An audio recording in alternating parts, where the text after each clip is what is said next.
This song is called You Are Welcome Here.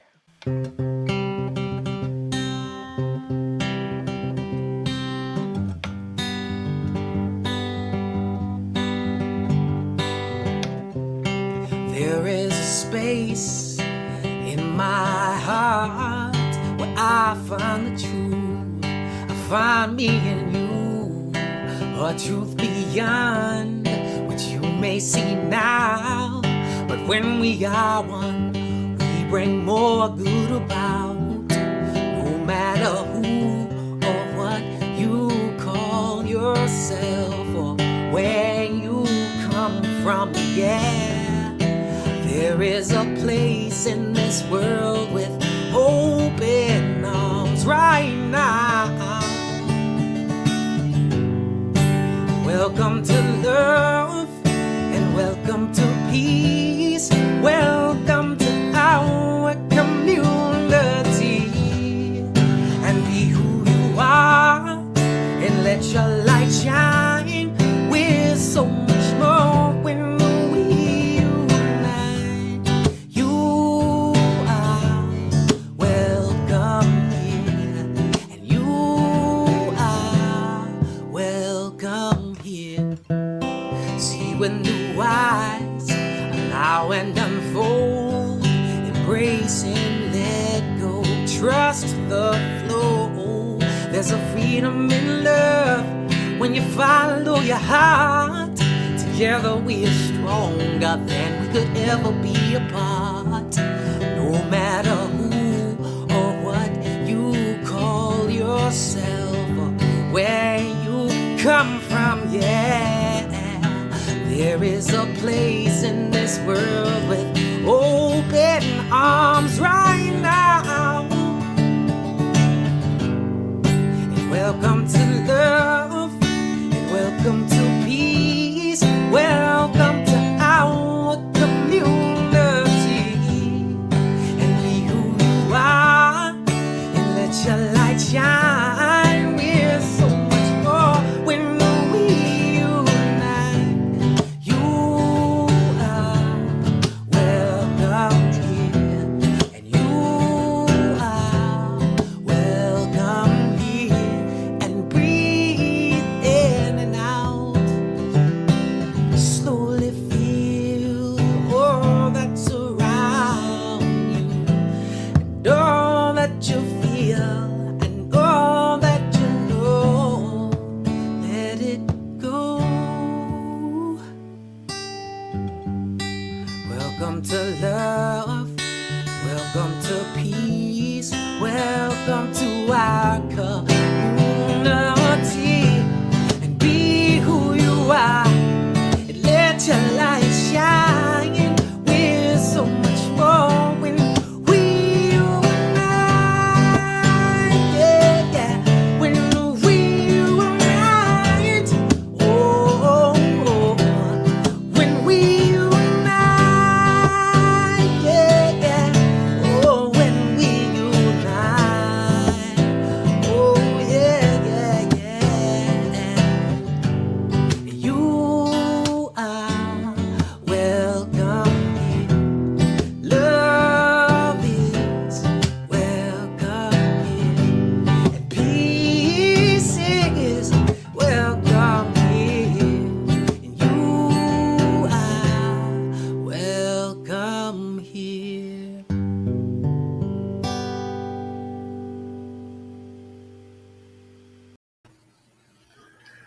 Thank you, John. I needed that. Welcome, everyone, to A Council of Many Paths. My name is Scott Donnett. This is my wife, Becky Bolt. And I'd just like to take a nice deep breath and bring everybody in the group together, including those who are watching. And just bring an intention, a focus, to share, to understand, to learn, to be open to see another view, and perhaps have that build and grow the faith that we practice. So, what have we been doing for the last 2 years? Because this is that celebration of 2 years of multi-faith at the People of Diversity. We have 9 faith practices. 8 of them are represented tonight. Rabbi Pat Hickman will not be joining us. They are doing a remembrance for the Holocaust, and we are sending energy to those ceremonies. So, back to our 9 faith representatives. We couple those with 10 different Posy Award-winning musicians, much like John Stringer, who you saw open this event for us tonight. So we give them one word. That's our topic. And week after week, we couple a speaker with a musician, and their 2 videos and a talk make a Sunday service, and 9 of those put together give us our series. We have done so far 15 different topics thus far, or series. We intend at the pod to stay virtual. This has served us. It has grown us. It has allowed us to, we believe, touch more people every single Sunday and grow us as an entity. So we're going to stay virtual for the Sunday service. But as soon as the COVID restrictions drop, we're going to start doing workshops and classes and especially concerts for those amazing Posy Award-winning musicians who have been supporting us this entire time. Speaking of the Sunday service, we have 2 services, one at 10:45, the other at 5:45, and we slip a deep dive in there after the first service. And that has also proven to be a very powerful experience. So what are we doing tonight? As Scott mentioned, this is our 2-year anniversary, and we wanted to do something special. And we've had these 9 speakers this whole time, and they've never gotten to be together. We talked about having potluck, but then that went out the window, right? So we decided to put this together tonight for the opportunity to see all of these people at once. We have our representatives are Baha'i, Zen Buddhism, Wiccan, Christian, Muslim, Vedic Yoga, New Thought, and Shamanism. And I just think that we found the best representatives they are of all of them. And as Scott mentioned, we also have Rabbi Pat Hickman, but she can't be with us tonight. So the way this is going to go tonight is each speaker is going to spend a quick introduction of themselves and of their faith. And then we have 3 questions that we already have prepared. And we're going to ask a question and go around to each speaker. They will give their answer to that question from their faith perspective. We'll go through those 3 questions.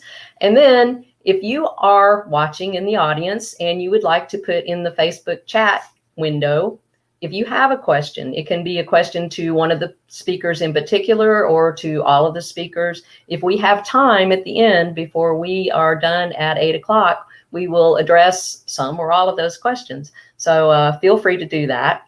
And this is being recorded. So it will go back on our Facebook page tomorrow, the People of Diversity Facebook page and Facebook group, and it will also be available on our YouTube channel. So if you enjoy this and want to go back and watch again, or you know people that would appreciate it, then send them to one of those spots to get it. So without further ado, let's get this party started. All right. So we'll go one at a time around.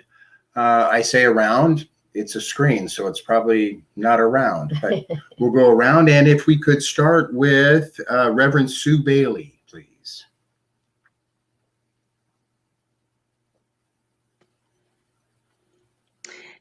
So Unity, I was ordained as a Unity minister, which is considered New Thought in 2000.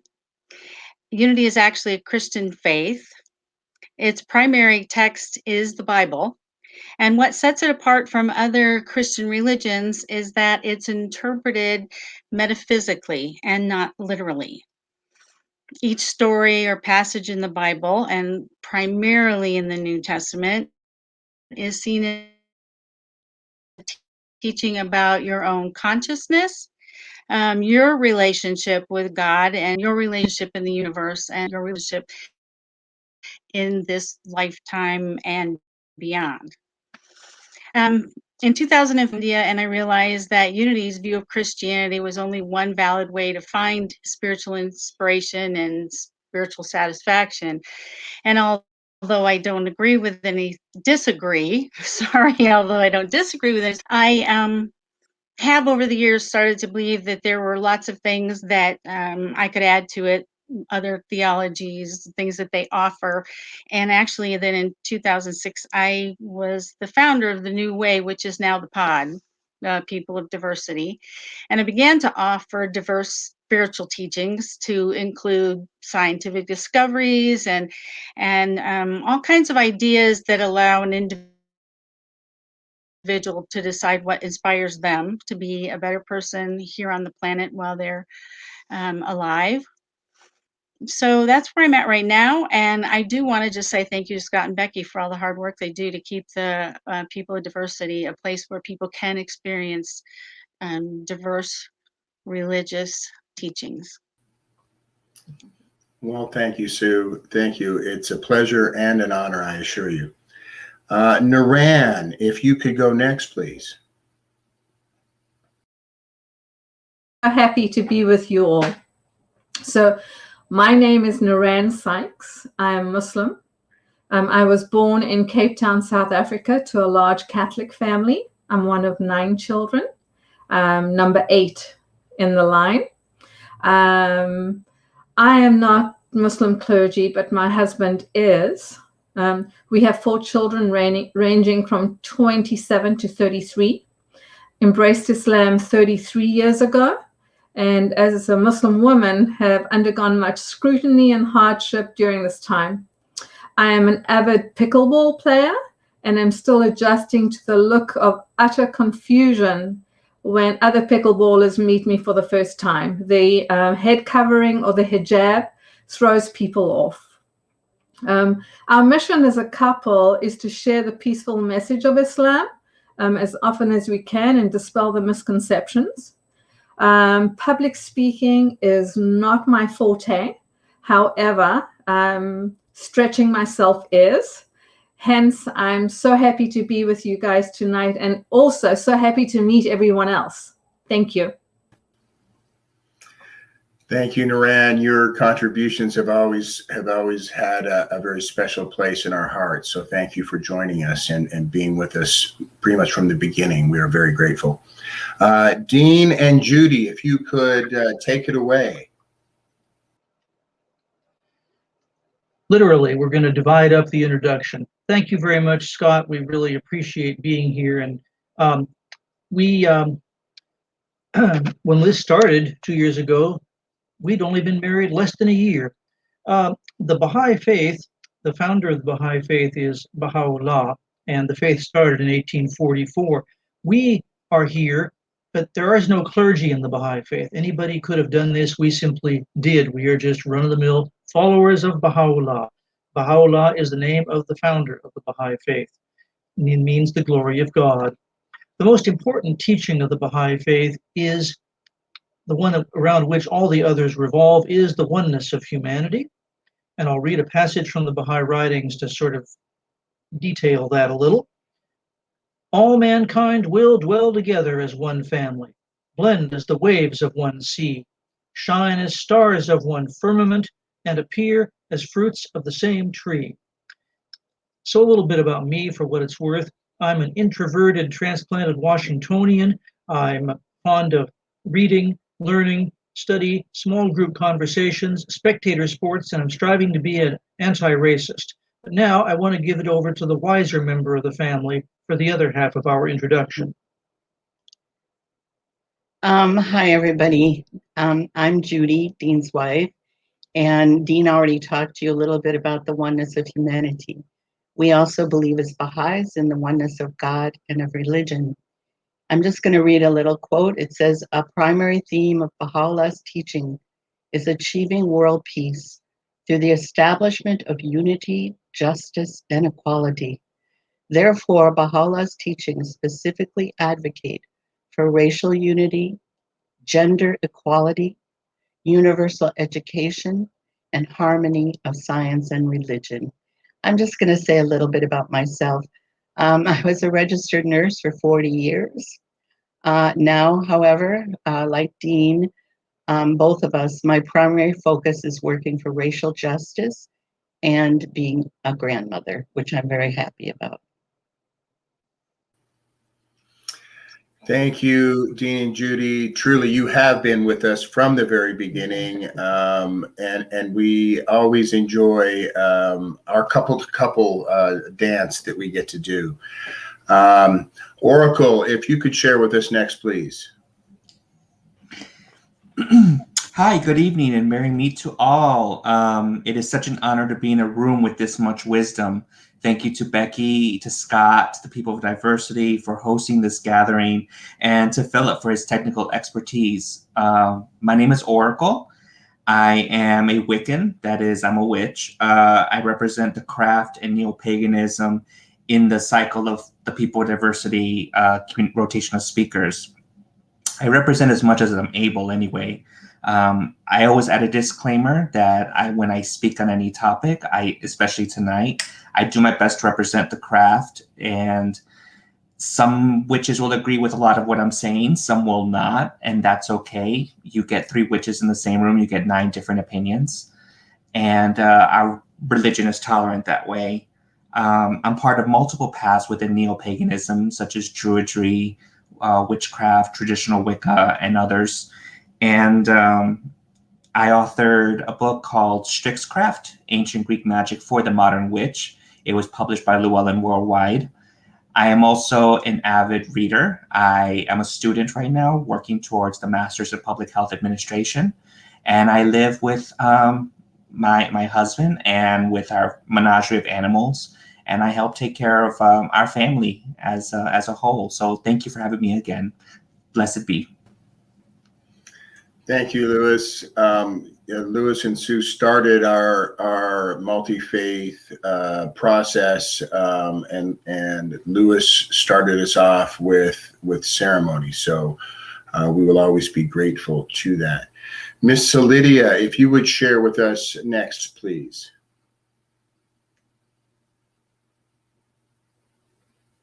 Unmute her. She's muted. Hold on for just a second, Miss Lydia. Can you go across? There you go. Okay. Well, let me begin again. Namaste. And thank you for having me here this evening as well. My name is Lydia Junis, and I live in Rockland County, New York. And so I'm really happy to be able to blend with you guys there in the pod and celebrate your 2nd anniversary. I'm a mother of 2 and a grandmother of 3. I'm a speaker. I write poetry and short stories, and some have even been published. In 2006, I became an ordained minister in the Order of Melchizedek, which is the Sanctuary of New York, Sanctuary of the Beloved in New York State. And a lot of people are not familiar with Melchizedek, so I offer you a scripture from Genesis 14, and I'll read that. This is Genesis 14, verse 18. It said, "And Melchizedek, king of Salem, brought out bread and wine, for he was priest of God Most High." And that was as he was meeting Abraham as he was returning from a battle. And so the Melchizedek order sort of predates your modern day Christianity. And it's also the basis of a lot of ancient mystery schools throughout the history of the earth.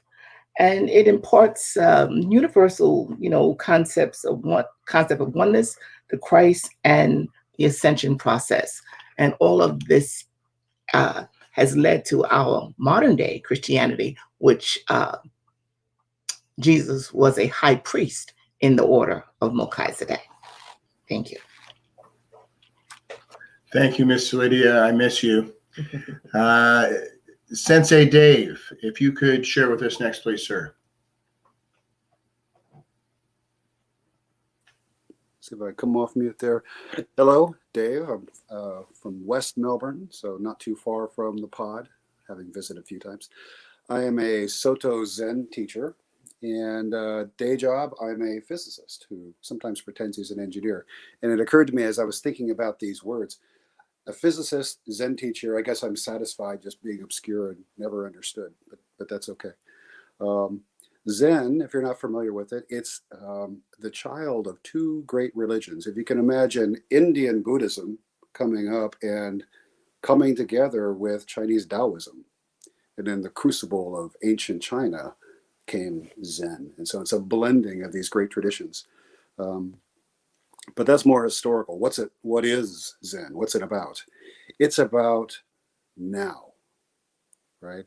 It's not about the past or concerns for the future or our ideas of heaven or our worries about hell. It's about this moment right here, right now. The beautiful, imperfect moment that we have. And that's really the core of Zen. And that's my practice. So. Thank you, David. Ms. Shannon Davis, if you could share with us next from a shamanic perspective, we would be grateful. Hi, Scott and Becky. I am so happy to see your faces. I miss you. Thank you for having me, and thank you for everyone at the pod.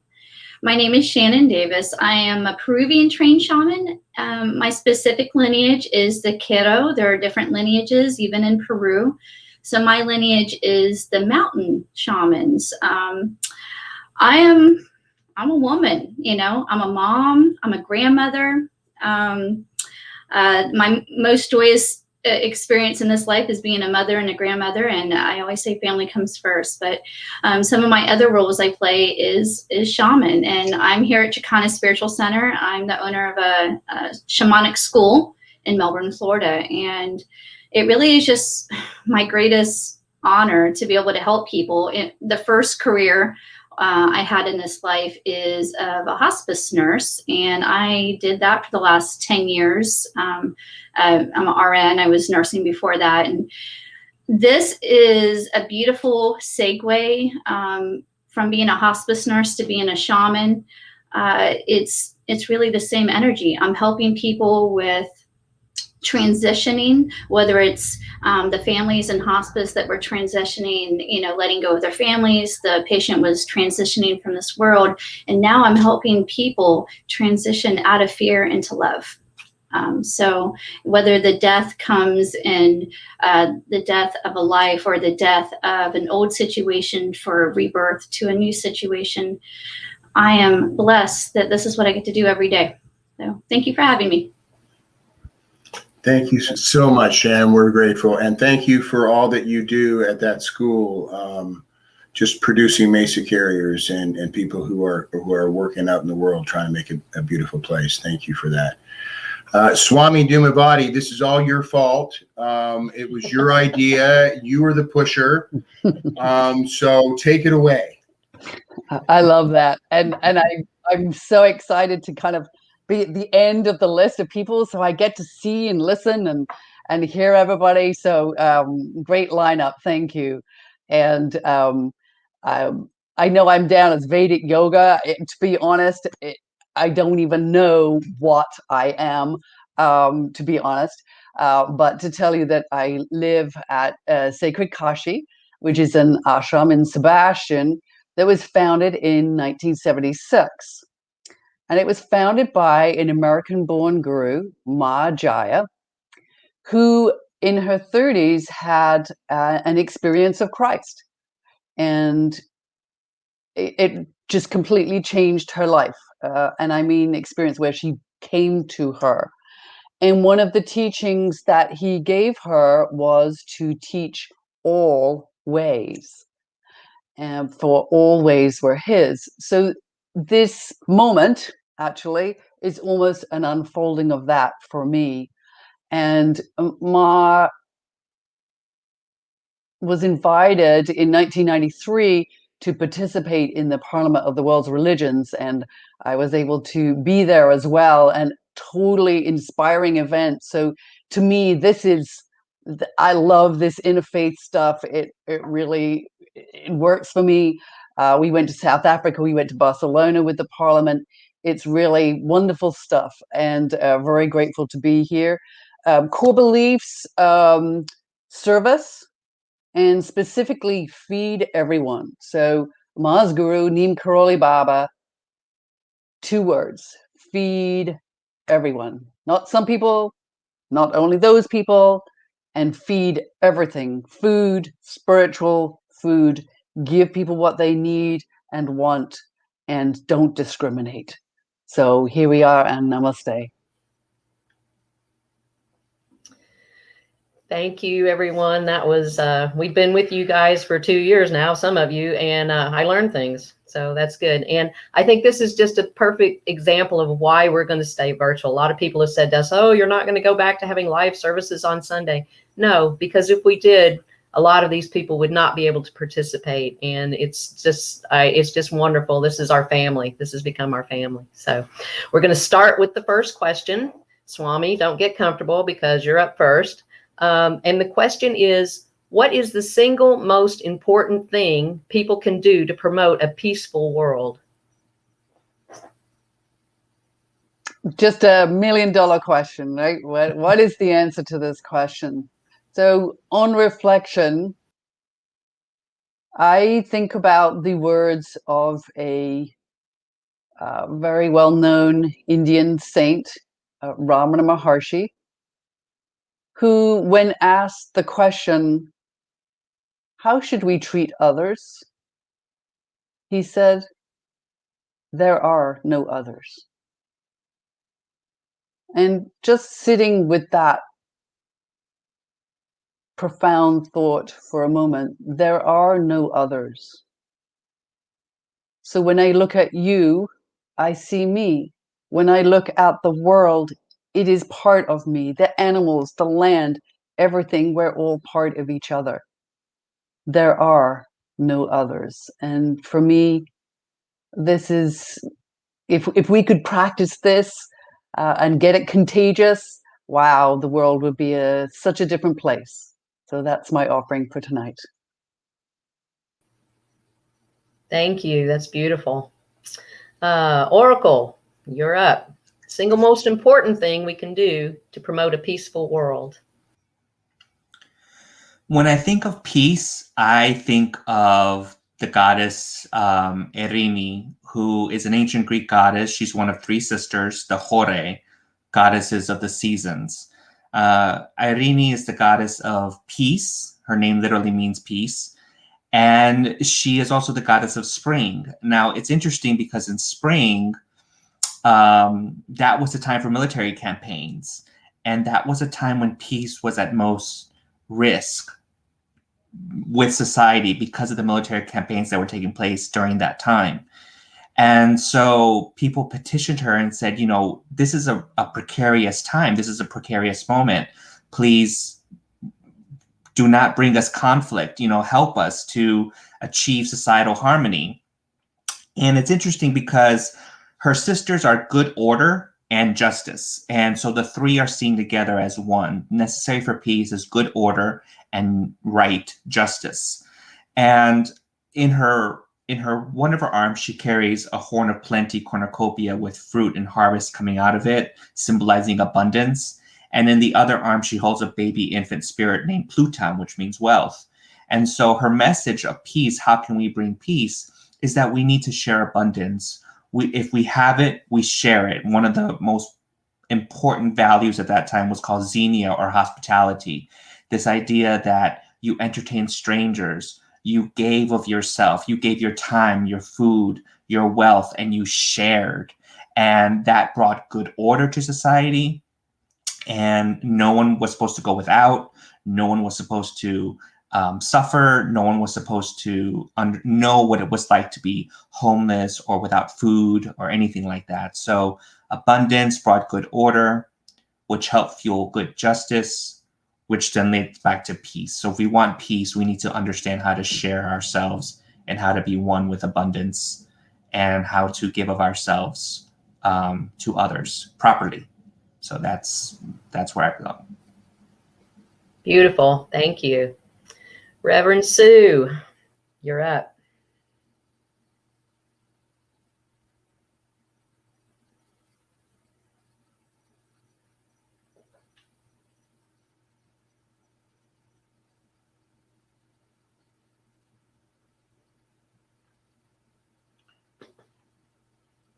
Can she unmute? We can't hear you, Sue.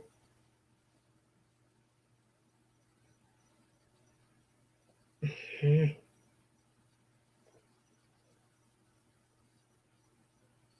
have to unmute yourself, Sue. Sue, you're muted.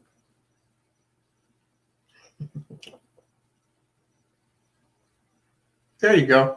Oh, okay. Got it. Sorry. Start over. That's okay. All over. So, right. I think the single most important thing that people can do to promote peace in the world is to educate themselves about other faiths and cultures and their history, their practices. You know, we're all part of one divine creation, and we have way more in common than we might realize we have. And when we can understand and acknowledge our similarities, it's easier to see other people as ourselves and to extend compassion to them. Hopefully, education can help us limit our, initial judgments and instead try and listen and hear and see the value of others and what their beliefs bring to the world and bring to us. And, there's a lot of other beautiful things to know than maybe just our single chosen religion. And I would say this is, my own personal opinion. Unity would say to focus on yourself, making yourself the best person that you can be, using spiritual principles, and love your neighbor as yourself. Thanks. Thank you, ma'am. All right. Shaman Shannon, what's the single most important thing people can do to promote peace in the world? I just wanted to first say I'm loving all the wisdom of all the other speakers before me. Thank you very much for sharing. I find the most important thing we can do to bring peace and love into this world is to first bring peace and love into ourselves. And I think this is underestimated from the human perspective. I think if you ask the common everyday person, do you love yourself? The answer you usually get, not all the time, is yes. You ask your average spiritual person, do you love yourself? And they say yes. And then you listen. So are we speaking of ourselves with fear or hate or anger? Do we say things like, I hate my wrinkles, I hate my fat, I hate body parts, I hate my job, I hate things in my body. And what we're doing is the people around us in our world, our children, our grandchildren, our students, our friends, the whole world, they hear us and we don't even realize we're programming them. So when we unprogram the hate and the anger for ourselves, we actually unprogram the hate and the anger towards the world, because people learn from us. People watch us. You don't think they're watching us, but they do. They watch everything, whether you're a teacher, a healer, or the person next door. And whatever you do, they often mimic. So, be the peace you want to see in the world. Start by healing yourself. Thank you. Thank you. Thank you very much. Noran. Yes. Excuse me. So the name Assalam, which I would normally greet everybody when I would say Assalamu alaikum, which means the peace and blessings of God be with you all. The name Assalam means the source of peace. The peace that people long for comes from God, the Creator. God is peace, a gentle but invincible power that ends war, dissolves tension and fills our hearts with ease. So if we don't have peace, and I hear this as a theme throughout this evening with the other speakers, if we don't have peace, we cannot give peace. We are God's instruments, and one of the tasks that our Creator has given us here on earth is to be peacemakers. Nothing pleases God more than those who spread peace on earth. In the Quran, it actually says, and the servants of the compassionate are those who walk on earth in humility, and when the ignorant address them, they say, peace. Our Prophet Muhammad says, O our sustainer, you are peace, and from you comes all peace, and our ultimate return is to you, to peace. Our Quran also says the heart does not find peace except by the remembrance of our Creator. Thank you. Thank you. Dean and Judy. And as it happens, you get Dean this time and you get Judy for the next 2 questions. I can offer you the system that the Baha'i Faith makes available, offers to us all, because everybody on the planet can work for peace with using this system, whatever aspect they want, whether or not you are consciously know about the Baha'i Faith or even are interested in it. The notion is, and I think everybody would agree here, all the problems we have are spiritual. Hence, we need a spiritual solution. We need to build the world on a spiritual foundation. Several core spiritual activities need to make up that foundation in every community and neighborhood so that the community can grow spiritually stronger and then undertake the solution of other challenges that it faces. All individuals can do one or more of these things and thereby be working toward world peace. We need to elevate the discourses of society so that we can find the unity that underlines the often contentious conversations that go on now. We need to work for social action, individually and collectively helping the people who need assistance socially, economically. Perhaps the easiest thing that everybody in this gathering can do, that's among these spiritual core activities, is collective worship. Come together in prayer and worship with friends and family, and ideally that worship will lead to service. Other parts of the system, other core activities include the education of children, the guidance of young people, and the study of the sacred writings, which again has as its goal to lead toward greater capacity for service. So that is my best summation of the system that Baha'u'llah brings us for now, so that we can all work for peace. Thank you, Dean. That was awesome. Thank you very much. Sensei Dave. Okay, so this question really gets at the core of Buddhism, particularly Mahayana Buddhism, because for us there's this idea or concept of a bodhisattva. And a bodhisattva is a being or a person who's achieved enlightenment, but they refuse to go to a nirvana. They just refuse to go until they can save all sentient beings. And so promoting peace on earth, I think of the bodhisattva. But all, not some, all sentient beings, it can be a almost insurmountable, daunting task. And I think it's easy as we go off in the world and we try to make a change, activism, right? It's easy to grow fatigued, to feel overwhelmed. And so it's important to recognize that and work with that. And so what do? Come home. And that's different for every faith and tradition. Some use prayer. For Zen, we come back to the cushion. And on the cushion, meditation, we work with our anger, our frustration, our anxieties, our fears. We work with all of those frustrations, things that are going on. And over time, we loosen the grip of our unhealthy attachments.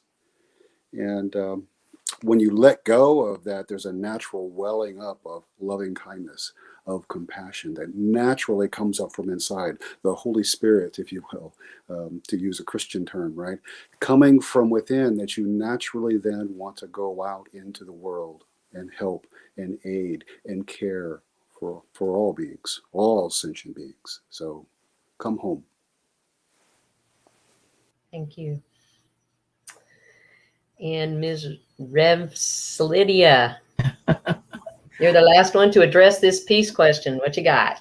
Well, I think that we find that we all have the similar thoughts about this, but there are some people who will not pursue a spiritual path, but being in the human experience, they still have the same needs as someone in any other type of expression in their life. And so to bring more peace to the world, I really think that they should have in schools and in places whereby people don't necessarily have to attach religion to it, because it sometimes give them a sort of off-putting to them, but to actually become emotionally intelligent. And that's something that can be learned. To learn how to be responsive rather than being reactive. And to do this, you have to be able to have the ability to identify and manage your own emotions and recognize and empathize with the emotions of others. And the emotional intelligence does several things for you, but I'll just sum it up with these 5. It builds your self-awareness. It helps you with self-regulation, your motivation, the empathy, and social skills. And this is something that's very much needed in this world of technology. People are losing their emotional skills in attaching one to another. All these little emojis, they're wonderful, but they don't express the things that you really need to be able to call to your consciousness, communicate to your friend, your partner, your family, whoever it is that you are interacting with. So for me, to build a peaceful world, as it's been said before, we must have peace within, and we can build that. We can learn that emotional intelligence. That's my thought on this. Thank you. Thank you, Miss Salidia. You're speaking my language, as usual. All right, question number 2. Of the pods previously addressed multi-faith topics and themes, which was the most challenging for you to address and why? So I'm going to run down those real quick for the folks watching. I know that you all got a list already, so you don't need this, but this is for the folks who are watching today. So we started with diversity, oneness, surrender, self-love, service, grace, inspiration, faith, darkness, forgiveness, commitment, abundance. This past November, December, and January, we did holidays and peace. And we just wrapped up community, and we are starting into prayer. So, Sensei Dave, if we could start this question with you, please, sir. Sure. So I found that I tend to only give 2 or 3 talks. I talk about be here now, work toward letting go of your unhealthy attachments, and see the beauty in yourself. Every one of my talks seems to boil down to one of those. So whenever I'm given a topic, I tend to bend it into shape until I have one of my talks. But that being said, the one that I thought was most challenging for me was actually the most recent one, prayer. And that's because prayer has never really resonated with me. Perhaps that's why I'm a Zen Buddhist now, because Zen is not about deity. It really isn't about what's out there. It's about what's right here. So Zen is very different. And And on a personal level, right, it's kind of triggering in a sense, because through my teenage years, my family dabbled in fundamentalist, literal fundamentalist Christianity, and that was kind of scarring as a child. And so it's interesting with that topic, it brings a lot up, but how wonderful is that, right? To work with something like that in the safety of practice, to work with those memories, to work with the feelings that come up, all of those ideas that you have that you're kind of ingrained in you as a young person, that you can now bring out in the open and look at, and with wonder and awe and reverence, just examine what's going on. And so even though that was a difficult topic, I enjoyed it immensely. So Becky, Scott, keep them coming. I'm enjoying this. So Super. Thank you, David. And Shaman Shannon Davis, you share with us next, if you would, please. Absolutely. Many of your topics have challenged me, and I think I've mentioned that I enjoy growth and being challenged, but in that moment, you're like searching your soul. And I have found the one that challenged me the most was surrender. I went back to look at my words, okay, yeah, that's what came to me. But I remember sitting in it. I remember sitting in this. What is surrender? What does surrender mean? In my practice, it's a lot about emotional healing. And we love triggers, because if something triggers you, it's an opportunity to look at it and say, well, what is it about this that triggers me and heals me? So it was more about, well, I don't surrender. I would never surrender. What is surrender? I'm a fighter. I'm always going to move forward until I surrendered. So, and that was the big aha moment is I had to surrender. So your topics, I'm sure it's not just me. I'm sure it helps all of us on some level heal. And then through that healing, I really hope we're bringing great healing to everyone else, because I believe where I finally got was surrender to love. Surrender to love. So thank you for challenging me. Amen. Thanks for showing up. Miss Lydia, you're up next. This one was hard for you because you just got with us, but which one looked the scariest? Well, I'll have to go right along with the young lady, surrender. I thought about that, for a long time, because the word, surrender was such a trigger. It triggers so many old thoughts and feelings that I knew I had to release in order to get to what it meant spiritually, because it did sound like I would be giving way, or giving up, and a lot of resistance. I had a lot of resistance around that. So I certainly understand the feeling of just giving it a lot of thought and then finally getting to a place where you could let go. Because spiritually, when you surrender, it acknowledges that you're really not in control, and you release, the driving and the direction, over to the higher power within, and it's getting yourself out of the way. And when I let go, and when I let God, when I trust my higher power to guide and provide and to intervene or work it out, it's always a different outcome than if I try to do it by myself. So surrendering to me, it takes practice, and it's a daily act. You just can't do it one time and is it. It's a daily act, and learning to entrust yourself, to that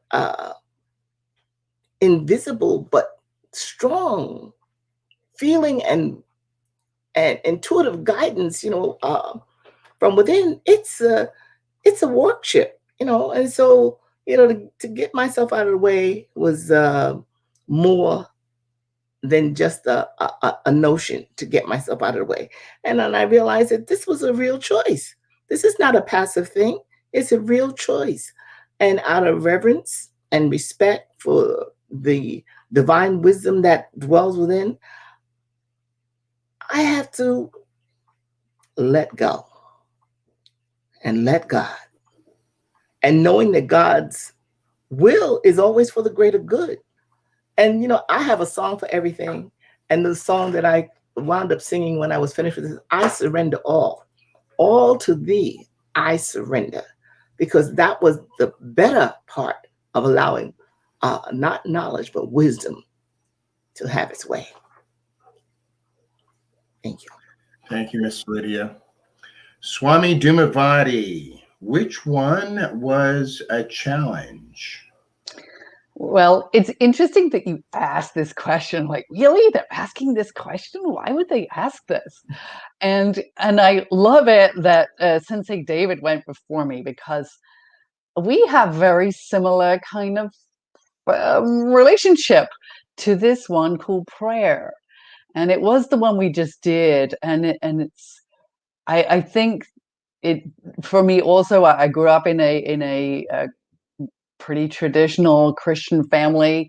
And at a fairly young age, I knew that wasn't my path, that their path wasn't my path. And so I have a lot of overtones around that word. Just the word alone has overtones. But it's interesting because in our practice, we talk about moving prayer. We talk about puja. We have lots of, unlike the Buddhists, we have lots of deities.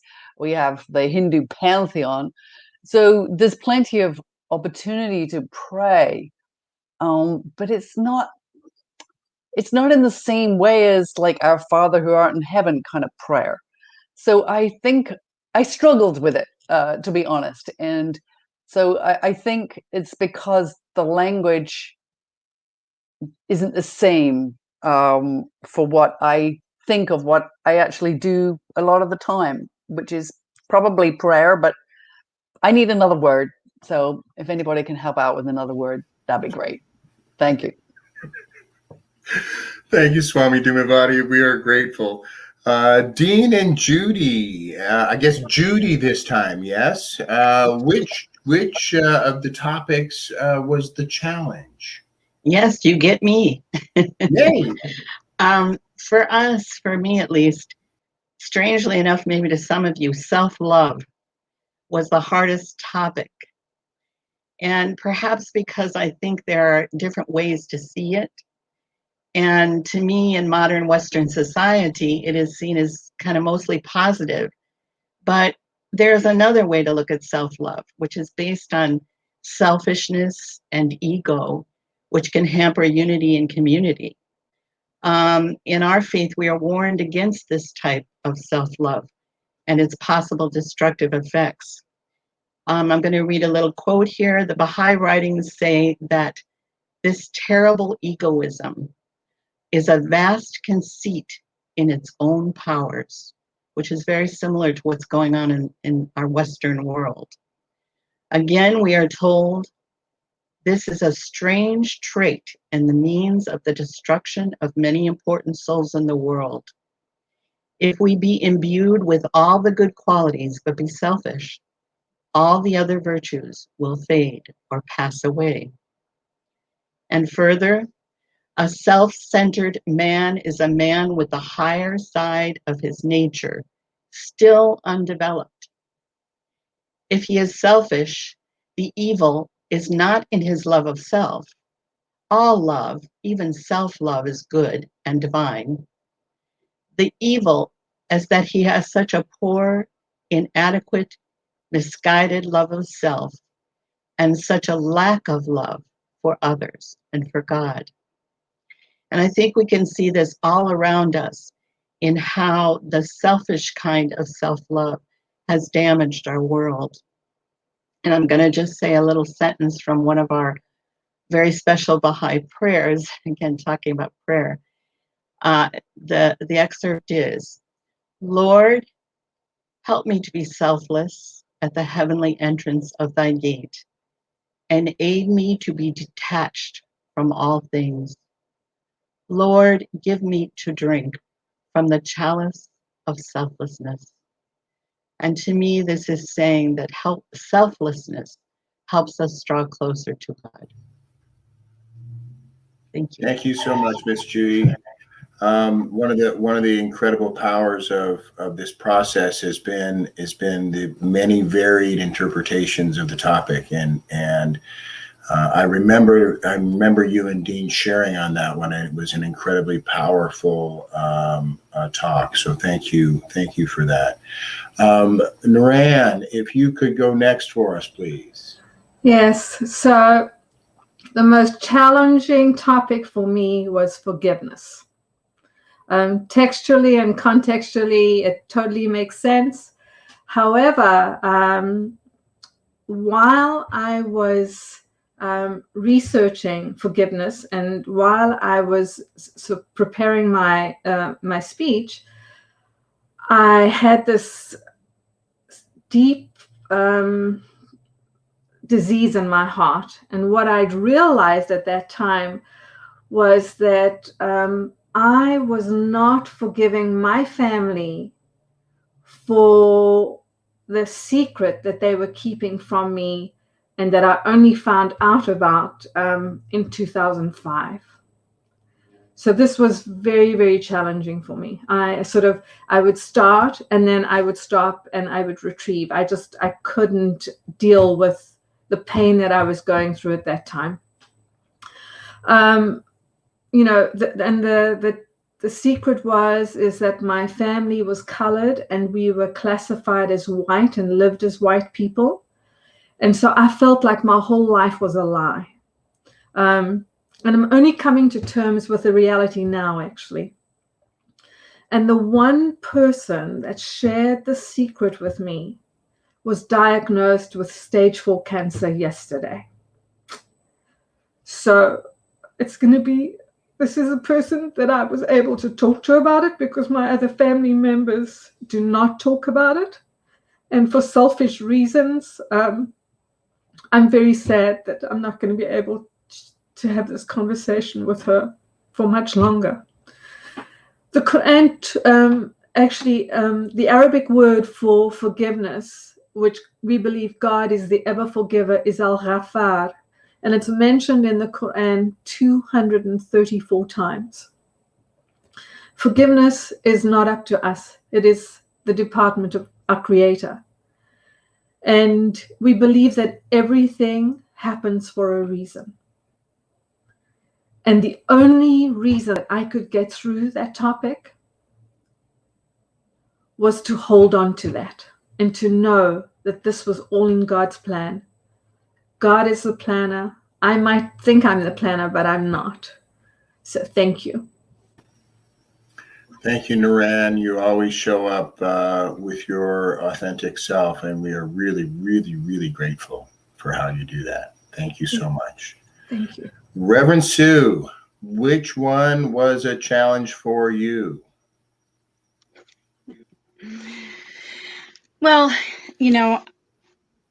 in some ways, I think almost all of them have a challenging aspect, something we live through over and over again and have to keep sort of constantly working on. But, having done so many of these over the years, I don't think we've found a topic yet that I haven't already sort of internally struggled with.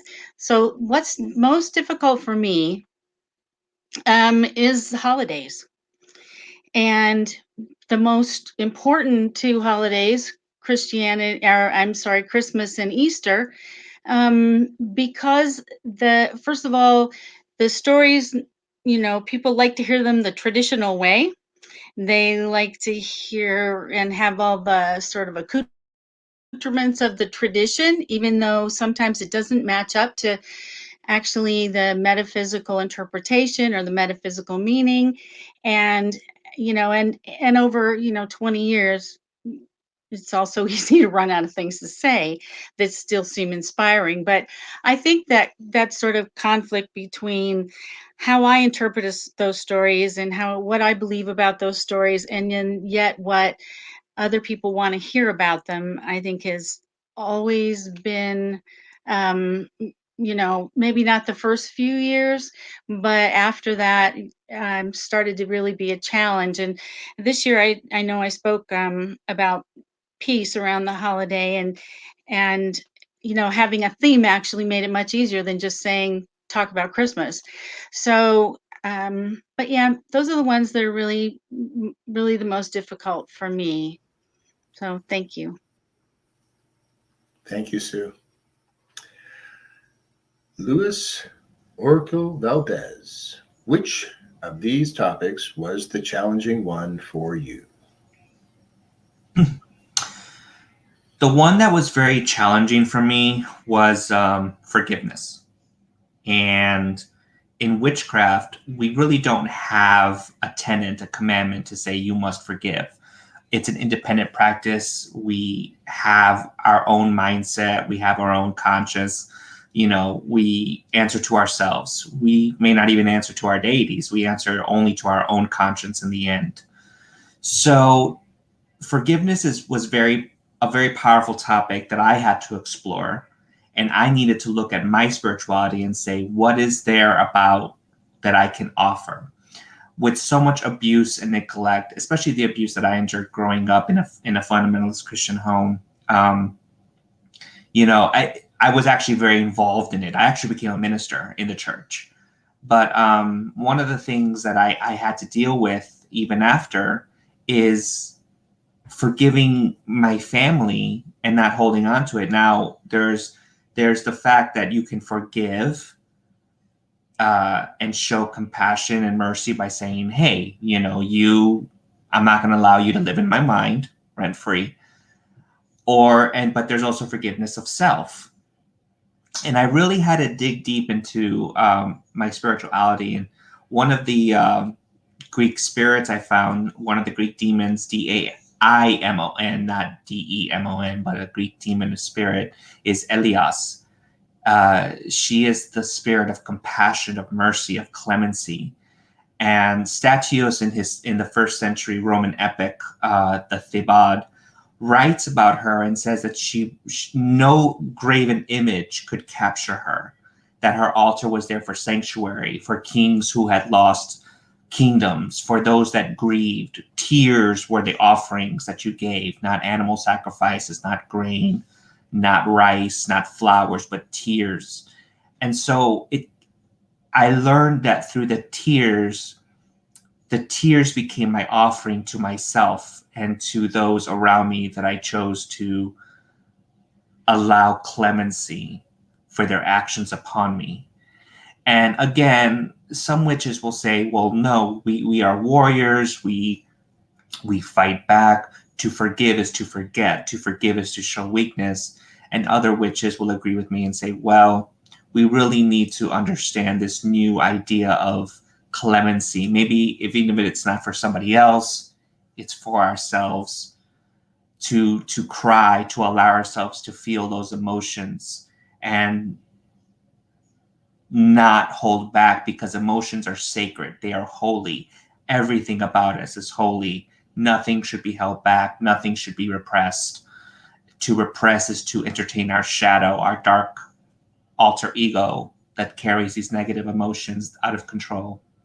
So forgiveness was really a difficult topic, but I managed, hopefully, to be able to capture it well. You did. It was amazing. So I just want to touch on real quick before we go on to the final question here, just how much and how all in every single one of the speakers were, because as they spoke of what challenged them, it was their challenge. It was their personal moment where they needed to dig deep and go inside and push through. And in every single instance, that's what occurred. And they showed up and they delivered. And just what a powerful statement that in and of itself says about the caliber of speakers that have showed up for this and the blessing that it is. So thank you. Amen. I agree. Yeah. Okay. Question number 3. And this should come from a personal spot too. Why have you chosen to practice your specific faith? Why have you chosen to practice your specific faith? And we'll start with Shaman Shannon Davis. All right, thank you. I've been blessed that the path was brought to me by the Creator, and I'm very aware that there are many paths to oneness. And this is evidence. There's so many paths to touch spirituality and the oneness, but this one just happens to fit me. I always tell my students, this one fits me like a glove. So try it on, see if it fits you. But why do I continue? Because this path brought me emotional healing. And I feel like that's what was special about this path for me, is I realized before I started Mesa training, which is to be a shaman, I considered myself a white light healer. I was a Reiki healer, had my own modality. And then I learned about shamanism, and I heard it was shadow work. So I thought, oh, I'm a shadow worker now. And just like all things that you learn, it continues to develop into what it really is. And then in 10 years, I'll tell you what I really think it is then too, right? And I realized that I'm still a white light healer. So a shaman is a white light healer who does shadow work. And shadow work means that we look at our stuff, whatever our burdens are, our emotional wounds, our traumas, and we want to bring it up. We want to identify it, and we want to heal from it. So I continue this path because I've seen it bring so much healing to so many people who are suicidal, people who are sad, people who are stuck and not moving forward in life. And the thing that is so unique about this path is the medicine wheel. In many shamanic paths and lineages, there is a medicine wheel. And in my path, there is this wheel, and it's represented by archetypes, serpent, jaguar, hummingbird, and eagle condor. And what's amazing is my lineage, the Inca elders in Peru, took the whole universe and how the Creator thinks, and they broke it down into these 4 archetypes to help us work through our emotional wounds. So I know I'm limited on time. I get so excited talking about this, but that is why this path calls to me. Beautiful. Thank you. I believe Dean said Judy was going to do the 3rd question. Okay, Judy, why are you a Baha'i? Well, I have to laugh because you know how I always push it off on Dean, but this time he pushed it off on me. And we're grateful. Thank you. So for me, everything that Dean and I have talked about today is why I'm a Baha'i. And I've been a Baha'i for 46 years. Before I became a Baha'i, I had explored many different faiths, especially Eastern religions, and kind of just decided I would take what I liked from each and just do that because none of them felt quite right. I felt a deep spiritual connection to a creator, and I wanted the closeness to this being that I feel is the creator of the universe through prayer and meditation. But at the same time, I was very socially conscious at that time of my life, and I wanted to devote myself to social justice work and to the establishment of world peace. The thing that happened is I couldn't see how these 2 parts of me could be reconciled. And I was in some inner conflict spiritually. So I would ask myself, should I go seclude myself and meditate? Or should I go out and work for the betterment of the world? What attracted me to the Baha'i faith was finding there was no conflict. In the faith, I found both. A deeply spiritual religion that resonated with my innermost being and my innermost spiritual needs, and a practical faith that had at its principles the social justice issues that I believed in, and who I could see the members were active in the real world. So I deeply believe that this integration is what the world needs in this crucial point in humanity's history, as we must become unified if we want to exist as a human race. And as Dean said, and I said earlier, my work is my faith and making this oneness a reality. Beautiful. Thank you, Dean. Reverend Lydia. Well, keeping in mind that you gave us 90 seconds to answer this, I didn't know what to do to bring this down to a few words. But looking at uh, the scripture from Hebrews 5, and it's verse 6, he said, as he saith also in another place, that thou art a priest forever after the order of Melchizedek. And I thought about that, and I said, now what manner of person ought I to be, having come into this great and wonderful way? And so I have chosen this way for the growth that it offers. And every day, I get a do-over. You know, if I didn't get that right yesterday, I get a chance to do it over again. And so as every day unfolds, you know, I find something new and beautiful. I find something more to try to understand,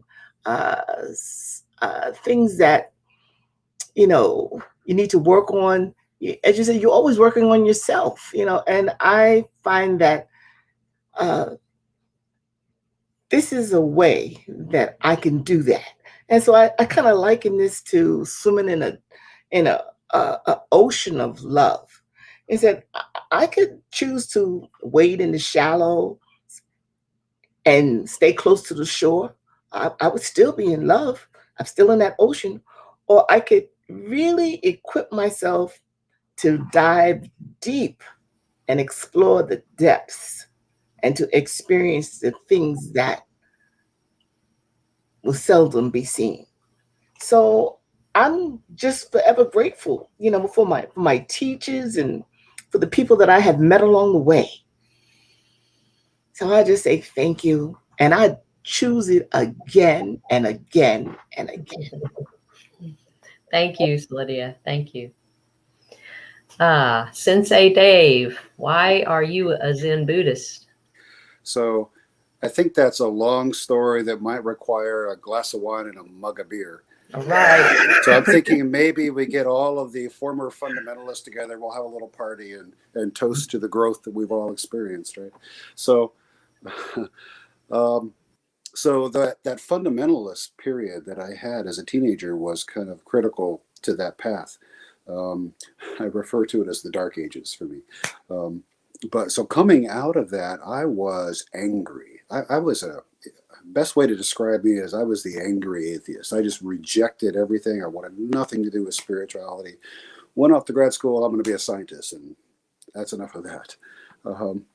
And everything was fine for a while, but eventually later, working in the world, working in the corporate world, developing this deep, almost stifling anxiety that I was struggling with, and which eventually led to therapy and working this.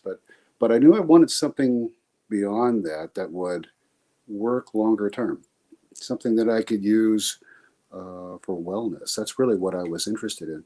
And so after driving by the local Zen center for about 100 times, I finally got the courage, walked in the door, and it didn't take long before I just fell in love with the practice.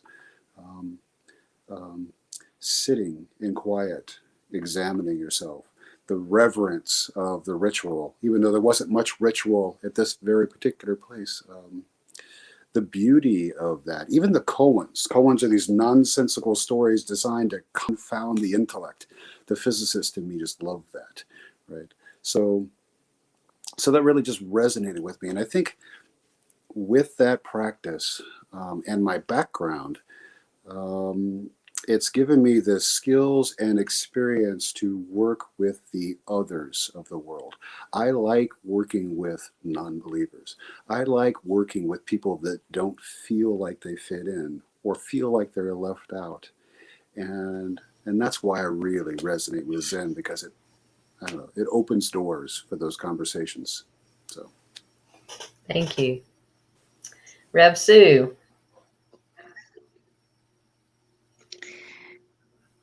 So I kind of really resonated with something that Shannon said, which was, ask me again in 10 or 20 years why I picked this, because it won't be this. Probably it won't be what I think it is now.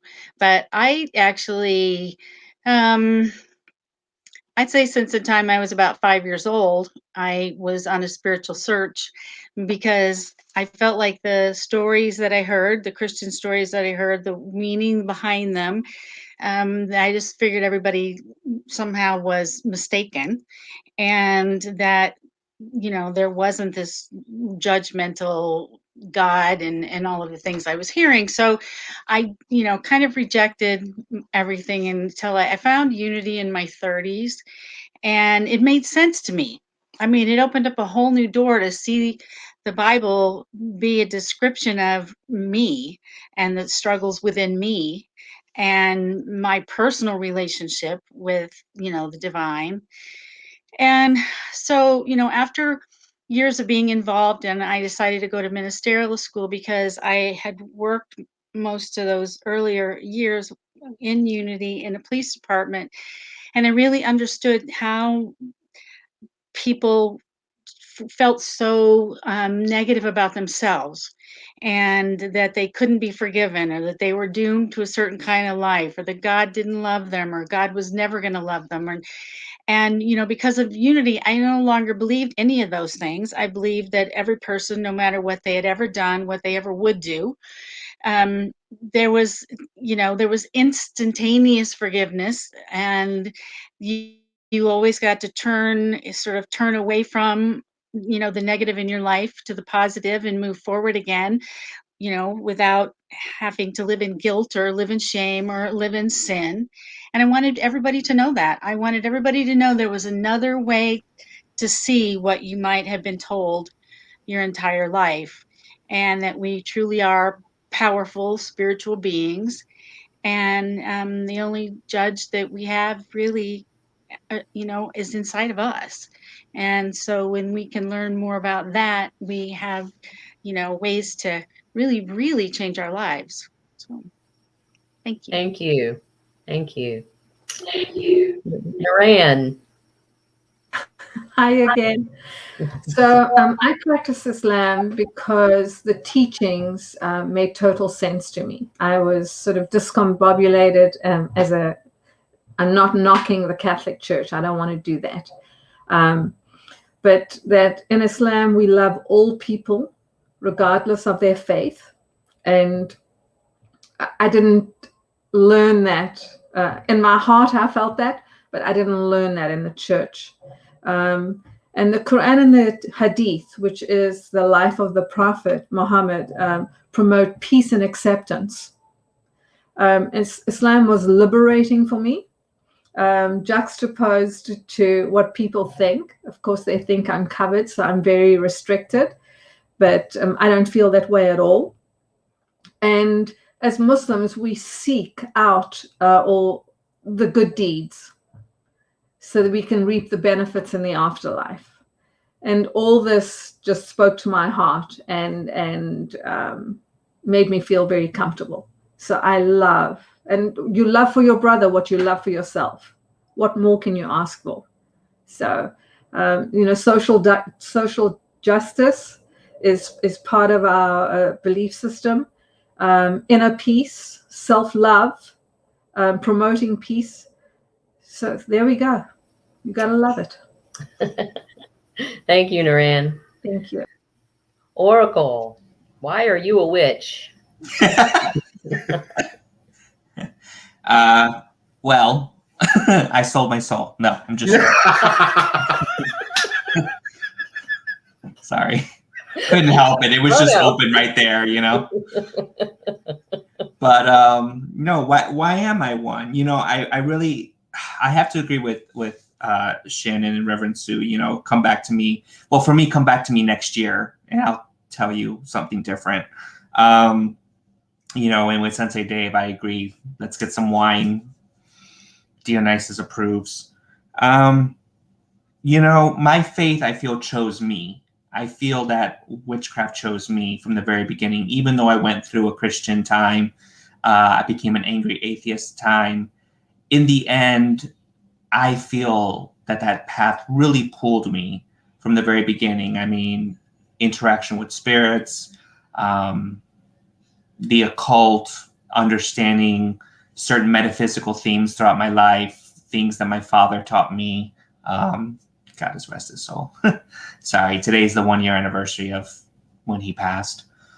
And just taking those teachings in and being able to understand that, hey, here's a path that speaks to you that will help you create this understanding of who you are inside, your sexuality, your gender identity, your faith, your connection to the divine, to the old gods, to the goddess herself, and to take it and really grow as an individual, to grow continuously, to face my shadow, to face my dark alter ego.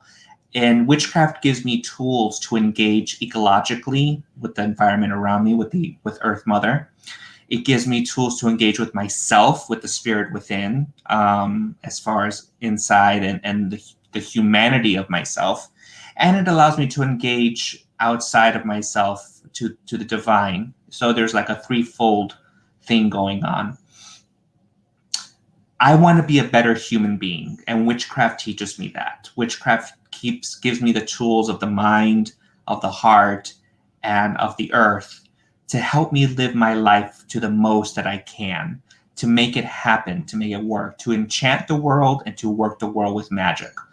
And so witchcraft, although it's an individual path, together with other witches, I feel they may agree with me to say that they are one, we are one, because I am one because of the independence and empowerment that it serves me. So that's why I'm a witch. Besides selling my soul, that's why I'm a witch. Thank you, Oracle. And last, certainly not least, Swami Dumavati. This is a great question, and I think, like Oracle, I would say that this faith found me, if you will. I'm part of a lineage. This is a lineage teaching, and when I first connected to it, I knew. It's kind of like falling in love with your partner. It's just like that was it, and I had to follow those threads. And I shared earlier, feed everyone. Our guru Marjaya, she, when I met her, and I met her in the late 80s, but around that time in the 90s, she started working with people with AIDS. And all of us were working with people with AIDS. And it was just extraordinary to be thrown into such amazing suffering, and yet to bring joy and to relieve fear in death. And it was extraordinary. And Kashi, this place is the city of light. In India, Kashi is the city of light, as well as a place to go to die. And I love that it embraces all religions. And yet Ma would say our religion is kindness. And so there's nowhere else for me to go except know that we're all intertwined and how beautiful that is. And just keep shining that light into the world. Amen. Amen. Thank you so much. Thank you so much, everyone. Just what an amazing evening. So Jerry and two other folks on Facebook have questions. There's a couple of other questions that we have as well. We're going to send those out to the speakers and get feedback from them, because we are coming to the end of our time and we are going to wrap this evening up. We want to say thank you to a number of people. John Stringer, that's just an amazing video. When we saw that, it was during one of our services, and we said, oh, that's perfect for the council night. Thank you, John. And you're going to hear a song from Bob Simon and Shannon Plummer as we have the credits at the end. So that's another, don't blip off, come and stay and listen to that. So thank you, Bob and Shannon, for allowing us to use your music for that. Philip. Wow. Yeah, you're just always amazing. This is a whole step above putting on Sunday services together. The whole live thing is just terrifying, quite frankly. But yes, Philip, we love you and we appreciate you so much. And when we got on to get our sound check, a couple of people said, oh, there's Philip. We keep hearing about Philip. We finally get to see him. So thank you, Philip Lupo, and you'll see his contact information at the end. So if you need things like this done, I'm telling you, he's awesome. Want to thank our audience, people out there. We really appreciate you tuning in, asking the questions, and we promise we'll get those out to the speakers so that we can get some answers to those questions. We maybe even be using them for some topics, some topic fodder, depending on what they are. So, and most of all, besides thanking my honey, our speakers, when I say that you have become family, I mean that so much. You are just, I can always count on you. And you're just beautiful. And someday I hope that we can all like get in the room and have a good hug fest, because even if we have to go to New York to do it, Lydia, we'll fly you down here. Yeah. We just love you guys so much, and sorry that Rabbi Pat couldn't be here tonight, but she's another one that's just part of the family. And so thank you all so much. I just thank you. That's all I can say. The recording for this will be available tomorrow on Facebook and also on our YouTube channel. And if you go to YouTube, say The New Way Pod with spaces in between the words, and it's the one with the hands. We have an old YouTube that has the Lotus logo on it, but it's the one with the hands that will have this on it. And I think that's it for me. www.peopleofdiversity.org. If you go to that website and you would like to donate and help support this amazing process, all of these beautiful people on the screen here get paid. Phillips gets paid, and the musicians get paid every single week by donations and tithes that are put in by the people, which we are so very grateful for. And we also tied the pod ties to the National Interfaith Alliance. So we're going worldwide here, guys. Help us out. Join us on Sunday mornings at 10:30 and at 5:45, and for the deep dive at 11:45 to 12:15 to kind of dig into whatever topic might be happening. We want to take just a moment and close the circle, retire the council, say thank you to the people and the energies that showed up, everybody's openness, willingness to show up, the raw authenticity of everyone tonight has just been an incredible blessing.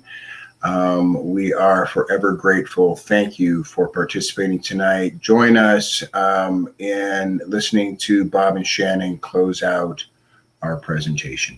Thanks again, gang. We are very grateful. Sometimes I cry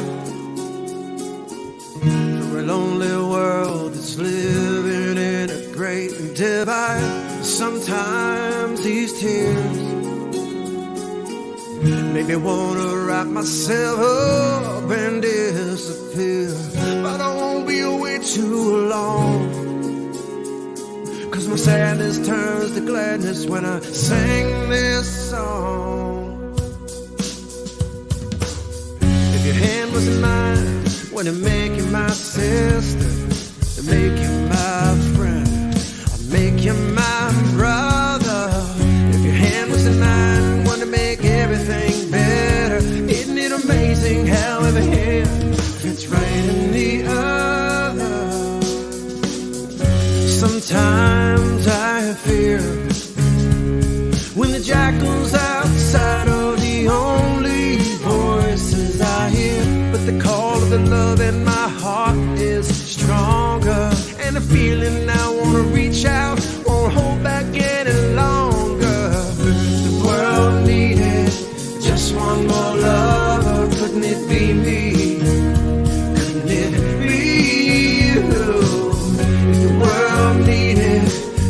one more lover. Couldn't it be me?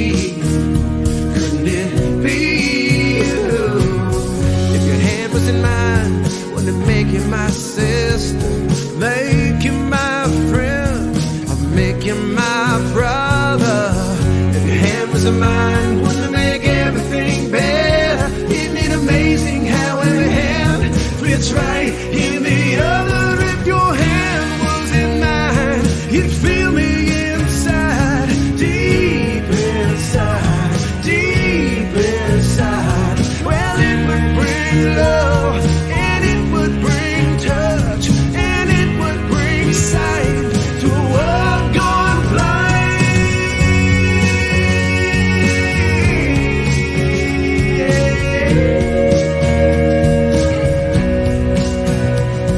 If your hand was in mine, you couldn't judge and run from me. Point your finger and be done with me. Yank my chain, pull the rug from under me. Hate me, punch me, or hold a gun to me. Hurt me, desert me, resent me, forgive me, laugh at me, attack me without me. You can only feel me, be real with me, dissolve the fear with me, rise on up to higher energy. You can't be above me, below me. When you sit down beside me, hold me and know me. Take my hand, my sister, my brother, my friend, my lover. There are no others here. There are no others here.